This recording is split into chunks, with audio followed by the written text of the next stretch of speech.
A deepfake is a synthetic media technique that uses deep learning to create or manipulate video, audio, or images to present something that didn't actually occur. Deepfakes have gained attention in part due to their potential for misuse, such as creating forged videos for political manipulation or spreading misinformation. Ryan Ofman is a lead engineer and head of science communication at DeepMedia, which is a platform for AI-powered deepfake detection. He joins the show to talk about the state of deepfakes, their origin, and how to detect them. This episode of Software Engineering Daily is hosted by Sean Falconer. Check the show notes for more information on Sean's work and where to find him.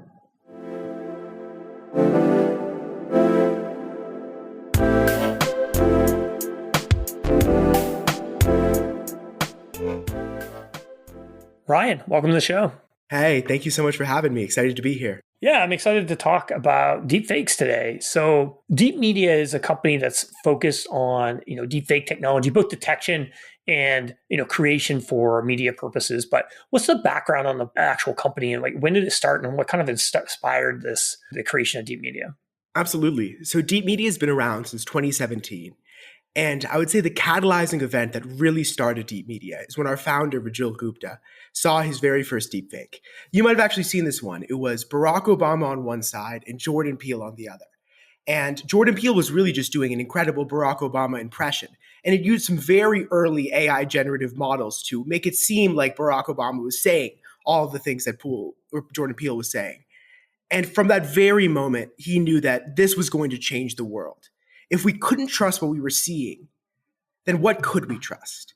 And from that moment, he founded DeepMedia AI, which has worked on a variety of generative and detection products that ultimately are striving to make sure that this kind of technology is used for good and to mitigate the cases in which it's going to be used for misinformation. Mm-hmm. Yeah, it's really interesting. I mean, I think that's sort of the deep fake that broke the internet in the early days. Besides that, that was kind of very early. I think it woke up a lot of people to what this could really mean, especially as these things start to get better. What is one of the most impressive deepfakes that you've seen since then? That's a great question. And a lot of times deepfakes get really lumped in with a lot of the misinformation. Perhaps the most prominent example was a deepfake that went around of President Zelensky of Ukraine announcing that he was surrendering the war effort against Russia.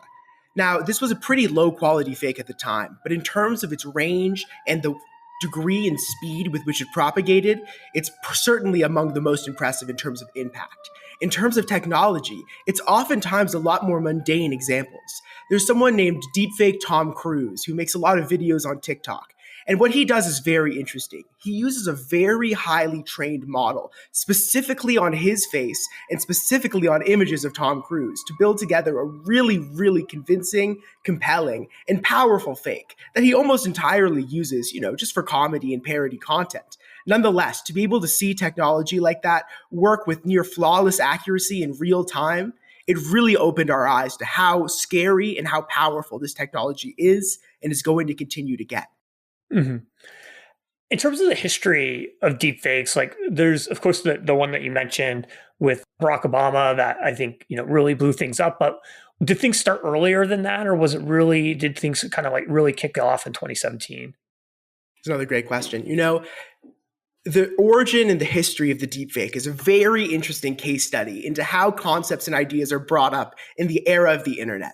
And the reason I say that is because the word deepfake was just the username of a Reddit user who posted some of the first deepfake videos. He then proceeded to create the r/deepfake subreddit. And that single user deciding that portmanteau of, deep learning and fake really defined the genre of what a deepfake was going to be moving forward. So way before Jordan Peele, in about 2017, users on Reddit were already using very basic versions of these generation models to create deepfakes, mostly of celebrities, mostly in comedy contexts. What are some of the different techniques, I guess, for creating a deepfake? It's a very interesting question, and it's changed a lot over the years. But I would say that there's three key technologies that form the basis of what we call modern deepfake generation. And that is generative adversarial networks, GANs, diffusion models, and transformers. Now, well, all of these work in a slightly different way. Essentially, they're taking millions, if not tens of millions, of samples of real human beings and slowly learning some of the characteristics and features of what we look like when we're talking. What do our face movements look like? What do our mouth movements look like? And over an iteration of reinforcement learning, so doing this cycle of learning, trying, guessing, and getting things wrong and right, and then doing it a million more times, these models gain a very real and powerful insight into what human beings look like when they're moving. Something that is kind of unique about the more modern approach to deepfake generation is the use of transformers, which employs something called self-attention, which means that they can kind of auto-correct themselves as they begin to learn how to generate this kind of content. And even more so, they can start to identify the individual features and extract what human beings look like from all of these samples.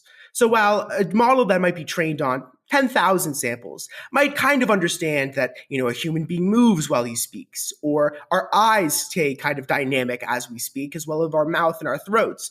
A more robustly trained model might even be able to pick up the nuances of how my eyebrows move when I speak, how my ears move when I speak, and how the greater surroundings of my body move as I'm beginning to, engage in regular human conversation. So it's really a robust reinforcement learning model trained on millions and millions of samples of real human beings and slowly building back from nothing what a human being looks like when they're speaking. In terms of the reinforcement learning cycle, how does it know how to autocorrect? How does it know whether it's moving in a better direction or a worse direction? It's another very interesting question. And the answer is it cheats. We give it thousands of samples of labeled data. So we know it's real or we know it's fake. And we provide that information to the model as it's learning. And it plays a little bit of a game with itself, right?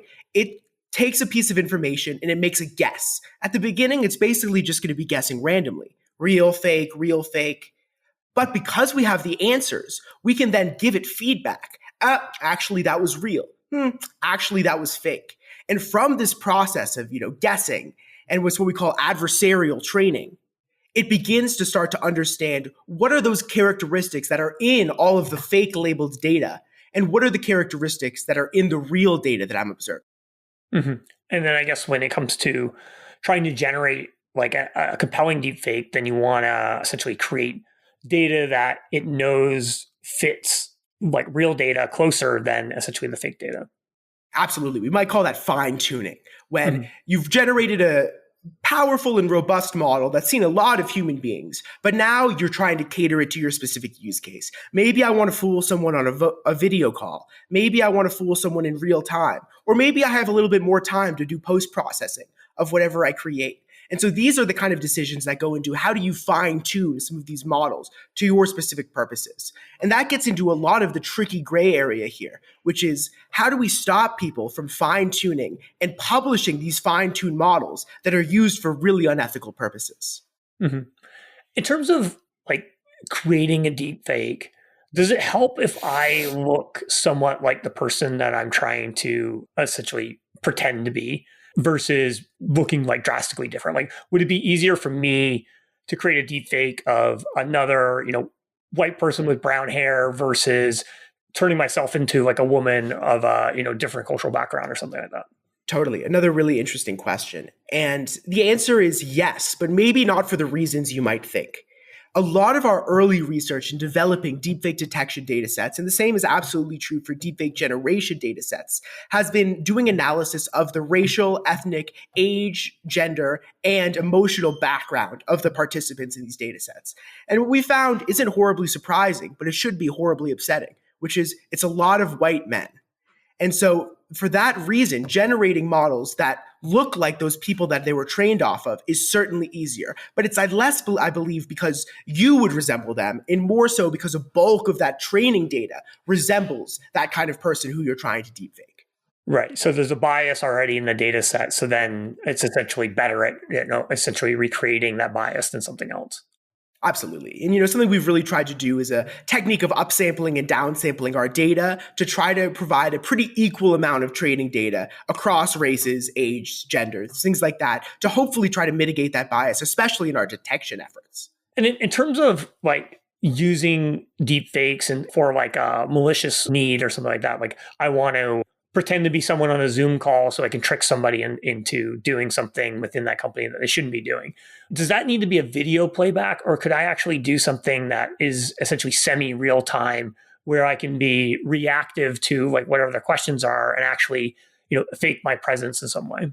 Well, I can tell you, there are some people who are trying to do a very real-time approach, but you've isolated really perhaps the most problematic use case, which are these semi-real-time audio generators. Specifically, if your camera off, it can get even easier because you can generate that audio very much in real time.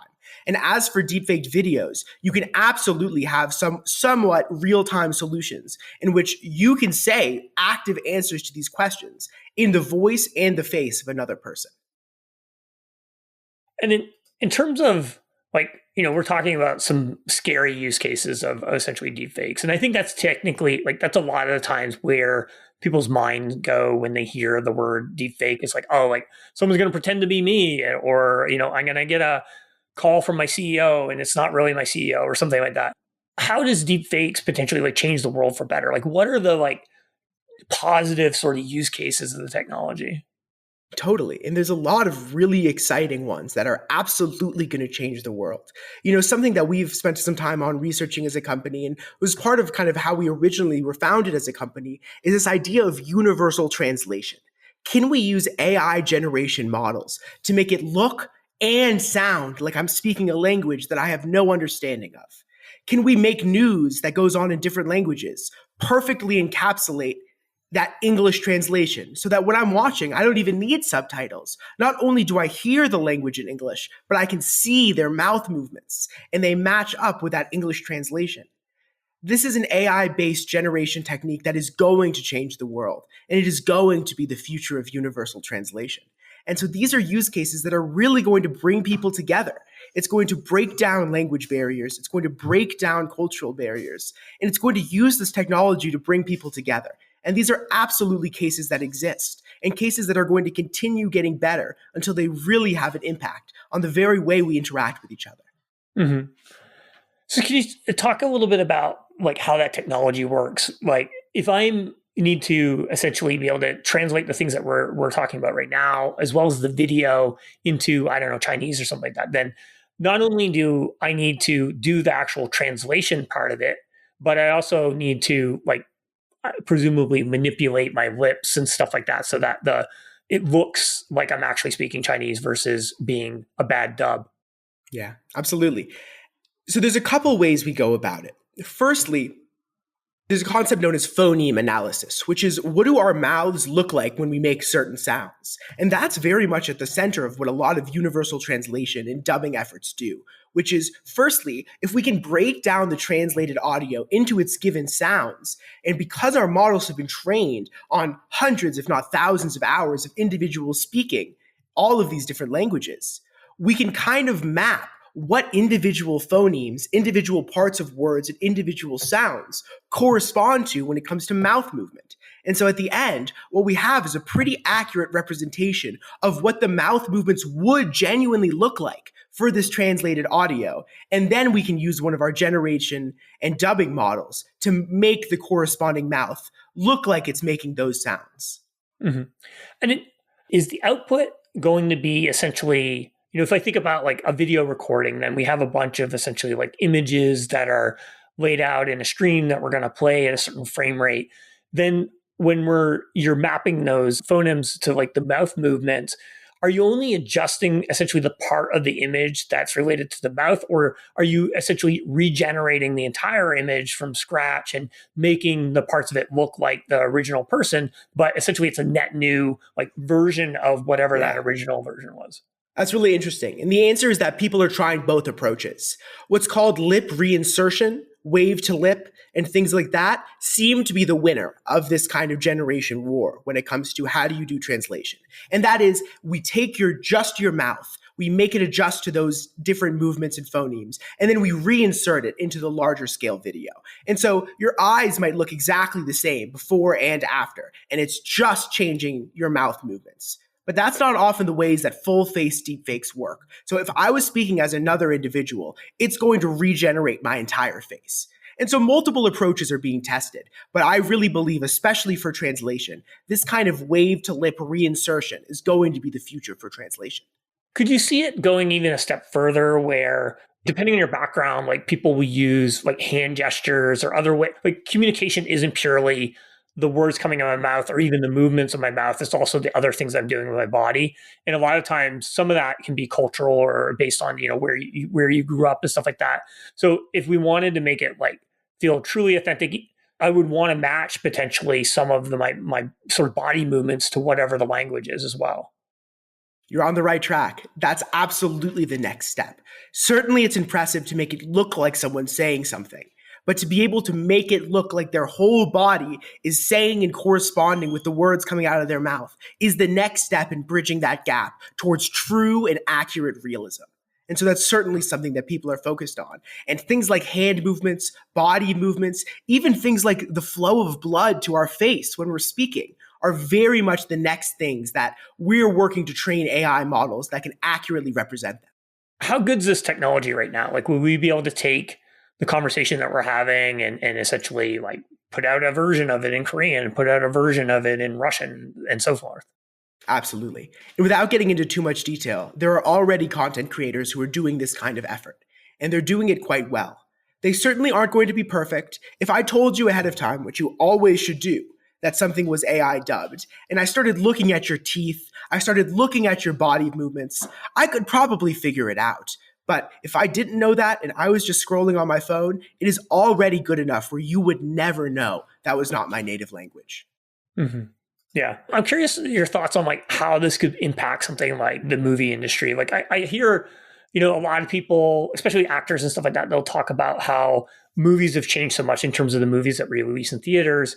We now no longer have essentially like DVD rentals to help prop up sort of smaller budget like dramas that were, a lot of those things were made in like the 90s. Like movies like Good Will Hunting don't really get created today because generally it's going to be more like, comic book movies, things that play well internationally because they're not dialogue heavy. But if suddenly you could essentially create a version of the movie that feels more like authentic, it's more pleasant to watch because you're not watching like a bad dub or reading subtitles or something like that.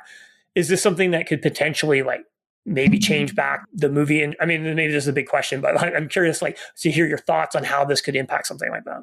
Yeah, it's a big question. It's an important one because it's coming and it's going to be here.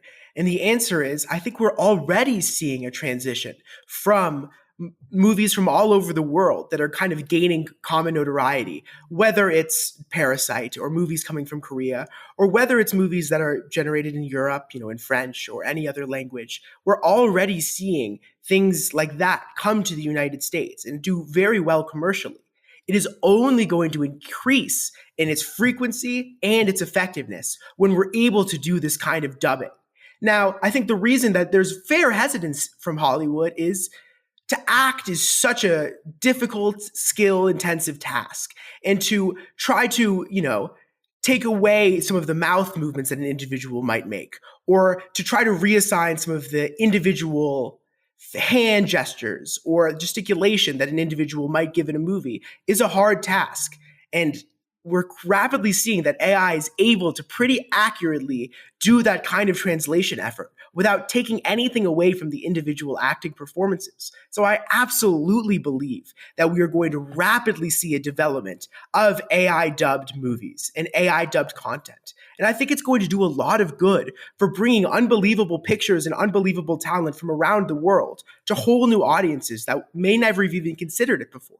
Do you see that people also react in a negative way in those industries to this type of technology? Like, do they see that as a potential threat? Or is it more seen like, hey, this is just like a net new way of creating art, similar to like photography versus like doing a painting or something like that? I think both of them exist at the same time. I think the excitement is carried along with a very reasonable and understandable ounce of fear. And it's not just fear that, people's jobs are going to be lost, because there's always going to be the need for people who are using these AI tools to work on these, general projects. I think it's more so this idea that this AI technology is coming, it's new, and it's going to require a lot of adaptation. And perhaps it's going to make it more difficult to, be an actor or to be a consumer. But I think there's a lot of optimism that is kind of the other side of that coin, which is it's going to make things like movies that are not from the US so much more accessible and give them a whole new platform to exceed. And so it's a difficult balance where there's a healthy amount of fear for this technology and the impacts it might have on the film and television industry, as long with the excitement for the way that it's going to revolutionize the way people work and the way in which these kinds of content can be distributed in a global environment. Where's the training data for all this come from? You're talking about, training on fairly massive amounts of data, especially, when we get into sort of this AI based dubbing, then presumably you need data from lots of different languages as well. Where does that all come from? It's a great question. And the answer is a wide range of different sources, largely open source models, some that we've collected and generated in-house through, paying individuals for their time and their likeness. But a lot of them come from open source data sets that are collected from open source, publicly accessible movies, films, audiobooks. And so we try our very best at DeepMedia, particularly, to be very mindful of the individual likenesses that we are using when generating our training data. Fortunately, we are not the only ones in the space, and there is a lot of publicly available and commercially licensable data that exists and can be used for this kind of training. Can you walk me through, what's that, training pipeline look like? Are you using multiple models at different parts essentially to solve for different problems? Can you go into a little bit of detail about how all that stuff works? Absolutely. So first and foremost is a very robust and powerful pre-processing step. And so when we're taking, say, a deepfake video, we break it up into every individual frame. And we break it up into all of the different faces that are going to be present within that individual video. This allows us to get a really clean and concise look at the faces and the individuals present.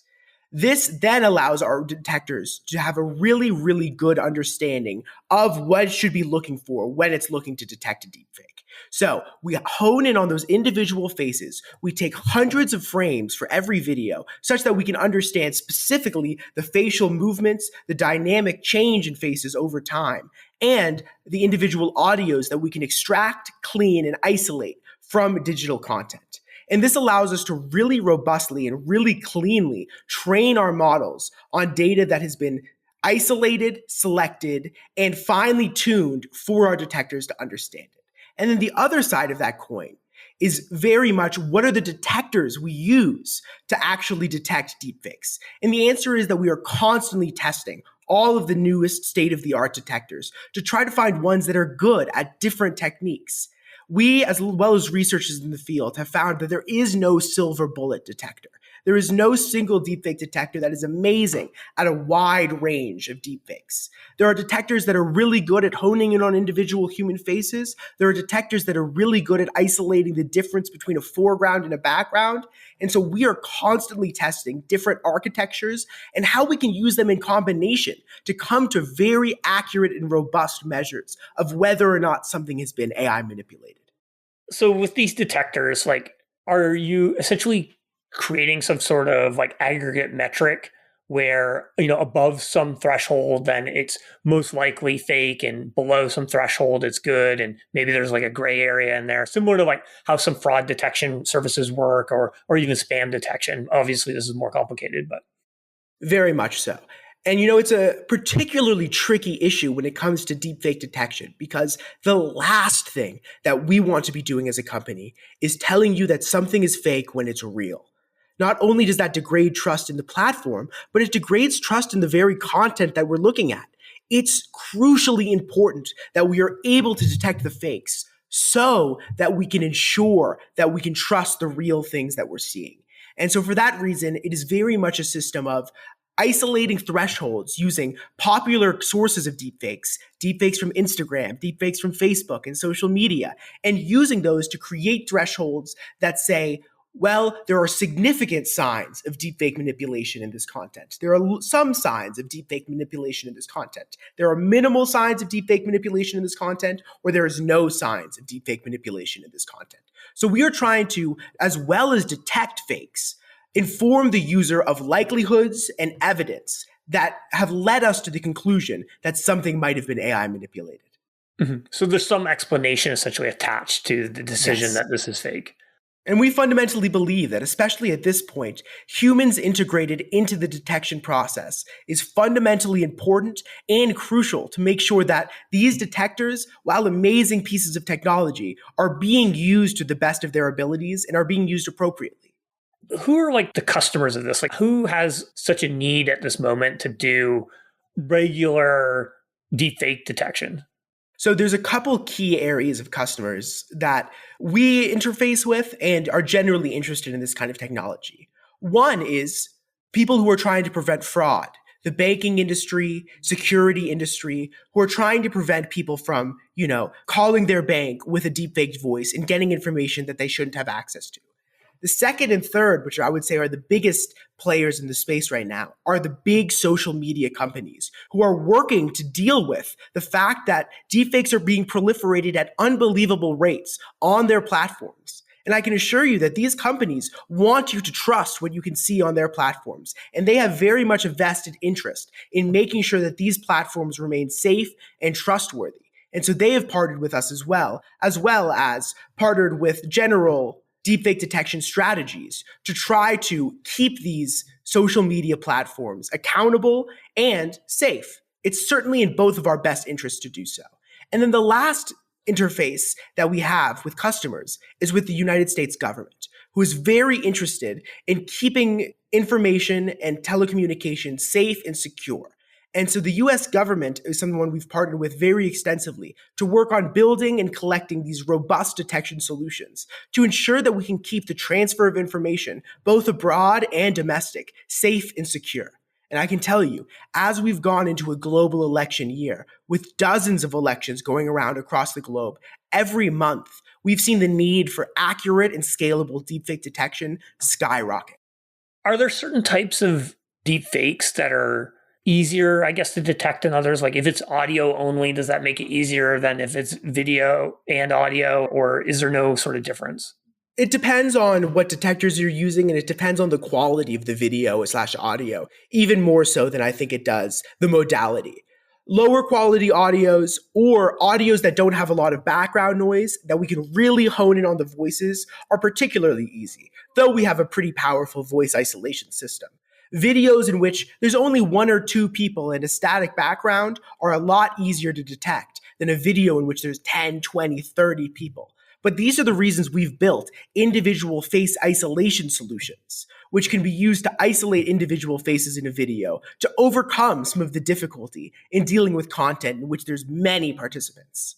And then what about and this may not be something that you're focused on, but one of the challenges, especially when I think about some of the things that happen around fake news, several years ago, it's not just the fact that there's fake news, but it's also just polluting sort of the environment that people are consuming news so that real news gets hidden. Is there potentially a risk to that when it comes to deepfakes? Is not so much that maybe we get really good at actually detecting them, but we can auto generate so much of it that sort of the garbage hides the real content.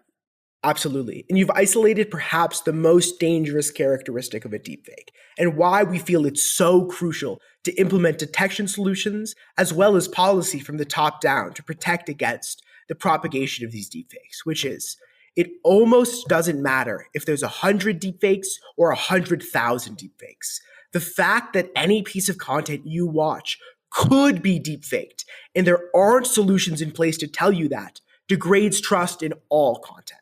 And so absolutely, the more deepfakes there are, it's almost not the problem of the deepfakes themselves, but the impact it has on the non-deepfaked content and the trust it degrades in the general platforms to be able to share real and genuine news that needs to get out to people. And so it is very much a problem, and it is only growing as the spread of deepfakes continues proliferating. And we've seen it pretty dramatically every year since their innovation. And how accessible is the technology? Obviously, people at DeepMedia have access to this technology, but, if I'm a bad actor, is this something, even outside of the technology that you have, but essentially other things that maybe are available? Can I get my hands on that and start, generating this kind of stuff in a compelling enough way that I can essentially maybe socially engineer my way into a system? Without question. The answer is they are readily available and easy to use and download. I'll tell you perhaps a bit of a troubling story, and it's something that has really stayed with me and kind of haunts me in a certain way. I'm from Los Angeles, and I grew up going to high school right around that area. Over the last year, a couple months ago, a very, very troubling incident went down at a local Beverly Hills middle school. Basically, one of the students, perhaps in work with some of the other students, came across one of these deepfake generation models for free, totally open source, likely on GitHub. And they used it to generate nude face-swapped photos of other individuals in their class. Now, not only is that a horrible violation of privacy, but it begs the question, how did a middle schooler gain access not only to the base technology, but to the highly specifically trained models that are used to create this kind of deepfake pornography? And it so emphatically highlights how easy some of these technology is and how accessible it is to people even without a hugely robust understanding of the tech itself. And it even more so highlights the need for regulation and protection that stops individuals from being able to so easily access this dangerous technology. So what's the current status on like regulating access to some of this stuff? I feel like in the world of AI, like the EU passed an AI act probably about a month ago or so now, but the US typically runs a little bit behind the rest of Europe, certainly when it comes to putting some of this stuff in place. You know, it's hard because not only is the deepfake landscape changing so robustly, but so too must the policy surrounding it. I can tell you that we at DeepMedia are working very hard with legislators, senators, and people in the Congress at the United States to try to pass common sense regulation and policy surrounding this. I can tell you that individual subcommittees within the Senate are working on and have already proposed policies that will at least do something, hopefully, to mitigate the spread of harmful deepfake misinformation and deepfake pornography. Though it's a really, really tough system because the technology is so new and because there is so much that is rapidly changing. To pass policy is a really difficult challenge. But I can tell you we at DeepMedia are working tirelessly with our senators to try to come up with common sense legislation that is adaptable, scalable, and really tries to strike at the root of the problem with deepfakes.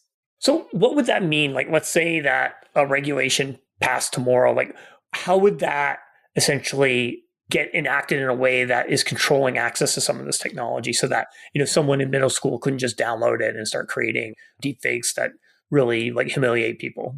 There's a number of solutions that are crucially important for addressing this issue head on. First and foremost is repercussions for actors who are using this technology to defame, to defraud, and to violate individual privacies. There is simply no unified regulation that can properly address repercussions for individuals who use this kind of technology. Second, we need to do a better job of considering how we open source our technology. It's one thing to have a deepfake architecture or a generative AI architecture available on GitHub. It is a very different thing to have a pre-trained model that has been trained on thousands of pieces of illegally collected data accessible on GitHub for free as well. And so it's about enacting effective regulations for repercussions for creating and propagating this kind of deepfake information. It's about ensuring that we are adequately protecting individuals from open sourcing a lot of these models that have been trained for very unethical purposes. And lastly, it is about using detection and alternative security solutions to make sure that when these deepfakes are propagated, they are easily detected and can easily be deemed to be fake. These are things like adding watermarks, doing cryptographic hashing to make sure that if something has been faked and it has been already uploaded, we can isolate it and find the individual videos that might have originated the fakes.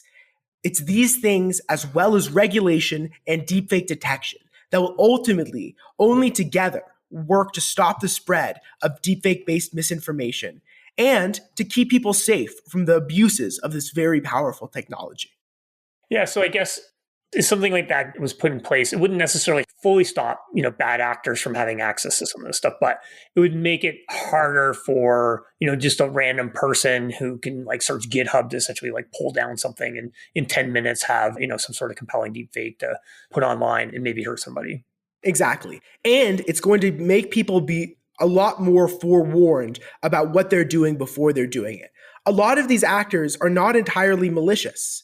They're, trying to generate comedy and parody. And then there's a lot of people who are using this technology to very, very concretely violate individuals' privacies. And we want to make those people have to second guess their work by understanding the repercussions if they're caught for their actions, and by knowing that there is a robust and expansive defense strategy in place for detecting these deepfakes and finding the people who propagated them. And in terms of like detecting the deepfakes, like, is that something where you're constantly kind of trying to play catch up to how some of the stuff gets created? Similar to like, I don't know, detection of performance enhancing drugs, or even the old days of virus detection. It was like, in the end of the late 90s and early aughts, it was like you got a virus and then like Norton would go and update and then would roll out the change. But then there would be another essentially version of that would come along like a week later.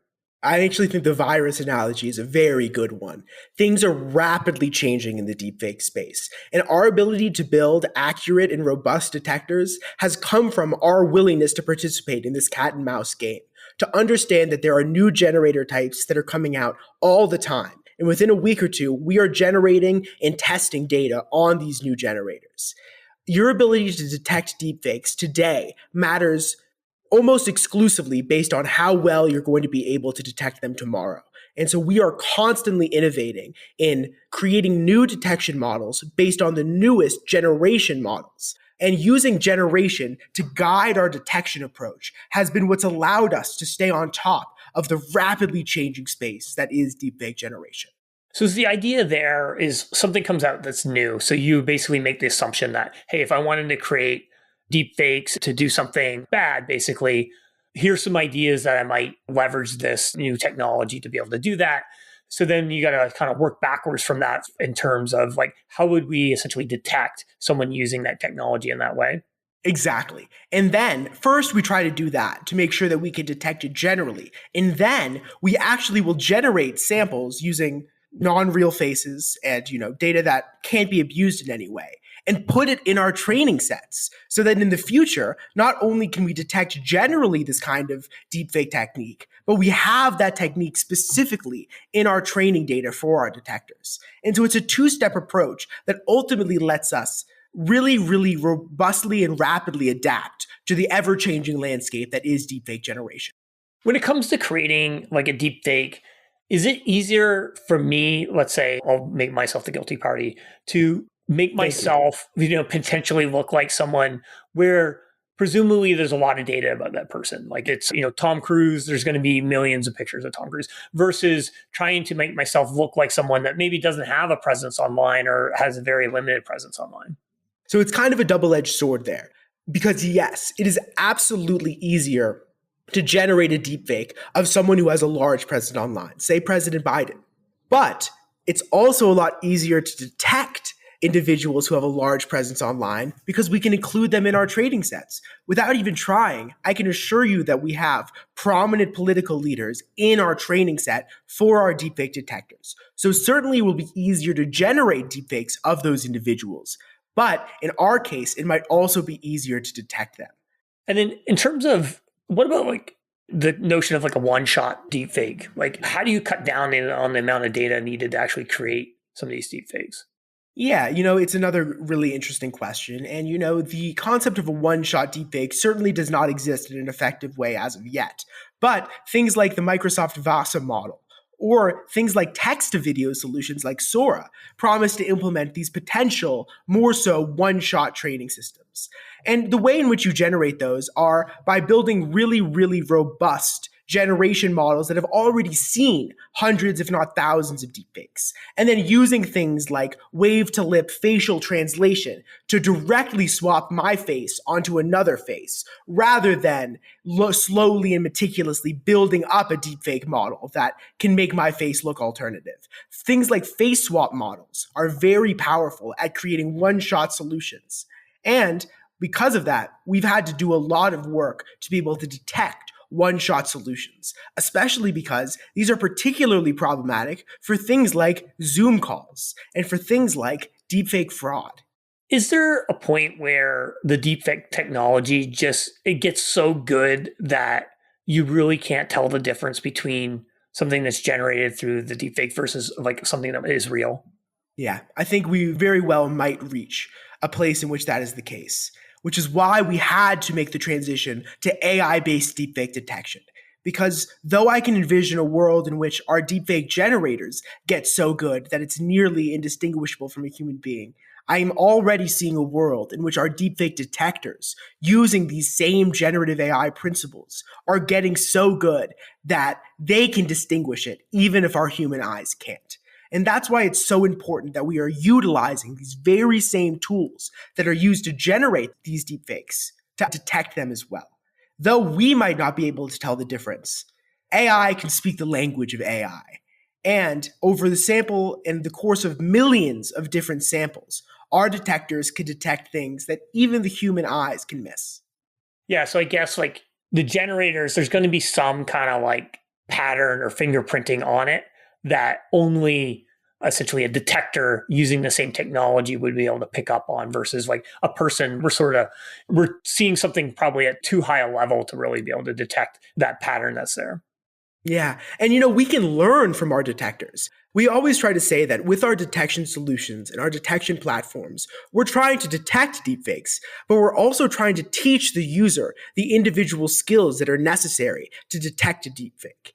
I can give you a couple examples. When we first built our deepfake image detector to try to get images like Midjourney, Stable Diffusion, Google's ImageGen, Adobe's Firefly, and be able to detect them accurately and robustly, we started to notice some things. The skin in deepfakes, to this day, specifically in deepfakes images, is very waxy and unmoving. The difference between the foreground and the background can be very dramatic and very jarring. Light doesn't quite propagate an entire space in a deepfake generated image like it does in the real world. And so by building detailed and robust heat maps that tell us what our detector is seeing that is causing it to indicate that something is a fake, will allow the humans to stay in the loop and to communicate with the deepfake detectors to ultimately come to the best conclusions they can about the nature of content. So you're talking about like individuals being able to figure out these deepfakes. Like, what are some ways that like individuals can protect themselves from being potentially like victims of deepfakes? First and foremost, I always like to say, I grew up in the early 2000s, the age of the internet. And my parents always told me, don't believe everything you read on the internet. And that was pretty good advice. And, I think our next generation is going to have to grow up with a kind of parallel set of advice, which is don't believe everything you see or you hear on the internet. And so a healthy level of skepticism is the first layer of protection when you're trying to identify deepfakes yourself. Second is to crucially consider the individual who is trying to communicate with you, whether that is on social media or on a robo scam call, is to think about, is there a human being behind this? Is there a reason that I might be manipulated here? And to consider that as you're considering the piece of content that you're interfacing with. And third is to learn the signs. If something feels off, if the hands don't seem accurate, if the facial movements seem just a little bit too blurry, these are common indicators that something might have been manipulated. So it's a combination of a healthy level of skepticism, a little bit more detail when it comes to why someone might be trying to interface with me the way they are. Why might I be getting an email from a number or an email I've never seen before? Why might I be getting a spam call? Why might I be on a conference call with my CEO who's saying things I can't imagine he would actually want to be saying? And why might I understand and see things in this image, audio, or video that don't quite seem right to me? Understanding, thinking through, and being critical of these common human reactions are the best way to keep yourself safe. And do you think that like businesses will need to start to change or put in policies in place that help protect themselves as well? Like, a lot of times when it comes to data breaches and other, hacks that happen to companies, it's a human that is sort of the weak point. Like a customer support person gets tricked into giving someone access to an account that they shouldn't have. There's a lot of social engineering that goes on, but social engineering becomes even more compelling when suddenly you can sound like an individual or something like that within the company. Absolutely. And I can tell you that there are already policies that are being put in place by both security and non-security companies to try to mitigate some of these concerns. Things like facial analysis, things like new levels of security that you need to access beyond voice and fingerprint that are required to be able to get your sensitive information. Things like personal questions that are being added to interview and security procedures. So there are already protocols that are being put in place by individual companies to work to mitigate some of the harms and potential dangers of these deepfake manipulations. And it's crucially important that we work with the individual humans who are now in charge of determining the realness of something in a world where what is real is rapidly changing. Yeah, it's like in Harry Potter for polyjuice potion detection. We need to introduce some sort of, personal question that only that person would actually know the answer to. Exactly. They had the right idea. Yeah. Well, as we start to wrap up, is there anything else you'd like to share? Interesting questions that get at me from both an ethical and an interest perspective when it comes to deepfakes. Questions like, what is an individual likeness? And how can we take a likeness and propagate it into the future? Some prominent examples that we're seeing is the use of AI-generated artists in songs. I mean, we just saw a song by Drake, which used an AI-generated version of Tupac and Snoop Dogg. Is that a violation of privacy, or is that a way to honor the identity and historical legacy of individual artists? So there's a particularly prominent scandal where a deepfake company had offered Bruce Willis a pretty expansive contract to give his likeness into perpetuity, such that he might be deepfaked into the future, and his likeness could be continued to be used in content. Now, that contract never went through, but it raises a very interesting question of what privacy and what license do we give to our own likenesses? And how do we protect individuals from having their likeness repurposed in ways that they might have never imagined? Yeah, I think there's a lot of difficult questions that go beyond even just hey, people are using this technology to socially engineer, a company or an individual to get into the business, to these kind of hard ethical questions of what does it mean for me to be own my sort of personal identity? Can I license that to someone? And if someone creates a likeness of a celebrity that's passed away, what does that mean? Who gets paid? All these types of things are really, really difficult. And the technology is moving so fast, I don't think people have even thought through. They haven't even thought of these questions, let alone the answers, what it means and the answers. Yeah. Another thing I often think about on that regard is, so much of the United States and the global legal system is based upon observation. Some of the best evidence you can give someone is a video of someone committing the crime. In a world in which we can't trust video and we can't trust audio, how do we work within our existing legal frameworks to ensure that deepfakes are not being used to deceive? And the answer is deepfake detection, deepfake labeling, and robust policies surrounding the use of AI-generated tools. Has there been any example cases in course that you know of where some sort of deepfake video was used and they actually got caught? Not that I can speak of right now, but I can tell you that we will pay attention to the news over the next coming months, and hopefully there will be some information coming out about cases in which at least there have been people suggesting that the videos might have been deepfaked. Yeah, that's a scary thought. It's a scary thought. Yeah.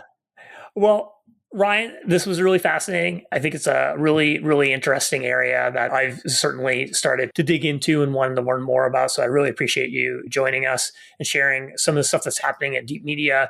And I also really appreciate that you talked about some of essentially the pros of this technology. Where could we essentially see positive aspects of this? Because I think most technologies, there's positive, but there's always essentially people are going to abuse the technology too. But that doesn't mean necessarily that the technology itself is bad.